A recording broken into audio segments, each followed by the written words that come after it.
In this video, we're going to talk about multidimensional arrays some more, but now we're going to expand our horizons into three-dimensional arrays.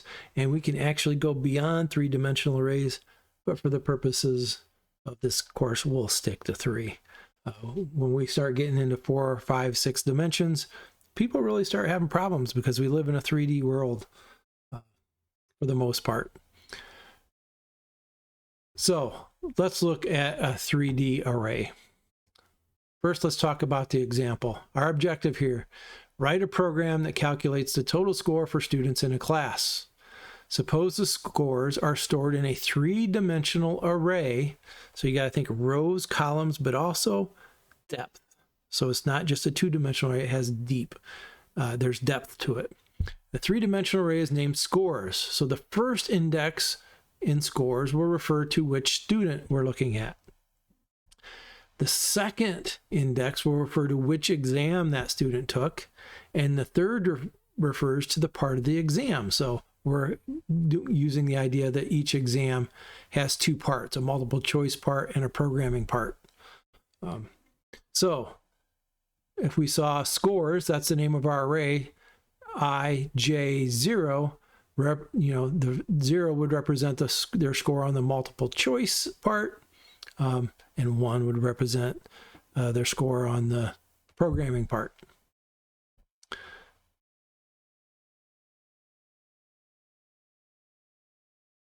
So it's kind of going to look like this is what the array will look like. So first part, second part. For each student, so here's a giant array full of students, okay? Here's the opening and closing. For each student, that's the array here.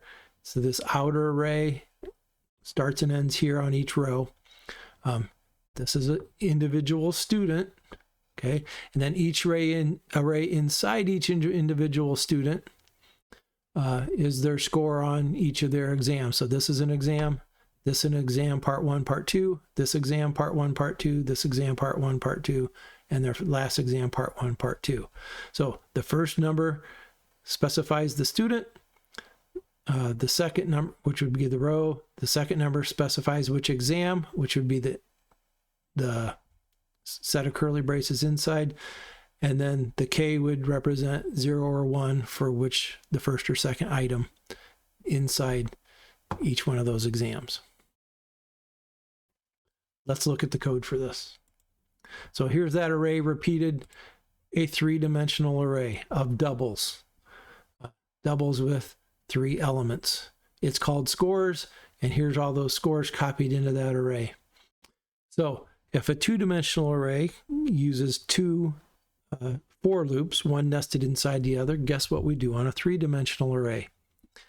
On a three-dimensional array, we use 3 nested for loops, okay? So the inside for loop will count through each of the scores. The middle for loop will count through each of the exams, and the outside loop will count through each of the students.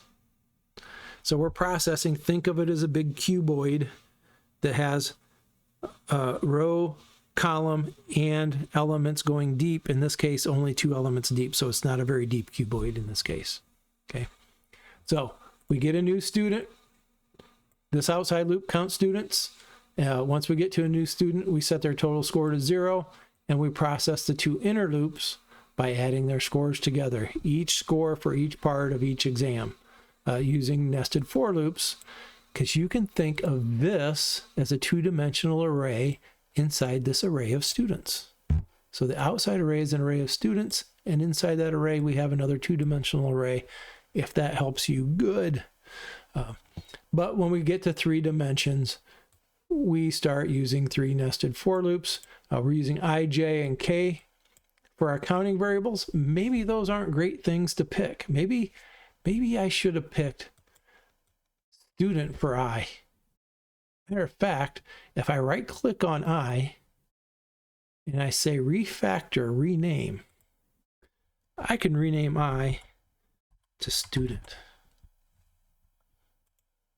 Okay, and it renames every place we used I, it used the word student because this loop is counting through the students. And this inside loop that they use J, maybe a better variable name for that, refactor, rename, is exam. Which exam was it? And maybe instead of K, we can refactor, rename that as part. And that might make it a little bit easier to understand. So after each student, I'm going to reset the total score to 0, and then I'm going to go through each exam and each part on the exam and add the score for that student's part on each exam to the total. Okay, so single letter variable names are great for for loops when you're just iterating through and counting iterations. But when you start getting to the 2 dimensions and 3 dimensions, row and column are a great name. In this example, student, exam, and part might be better. It might make it easier for you to understand what we're doing. For each student on each exam, we're adding up the total of their parts for each exam, and then we're printing it out. Before we go, notice this print is inside this for loop. So each student will be printed out separately. So let's run it. And we see that it works just fine. It runs really fast, probably faster than we could ever do it. Student 0 score was 160, student 1's is 163, so on and so forth. So that is a 3-dimensional array. Again, if it gets confusing, use better variable names than single letter names. A lot of times that will clear up your thought process.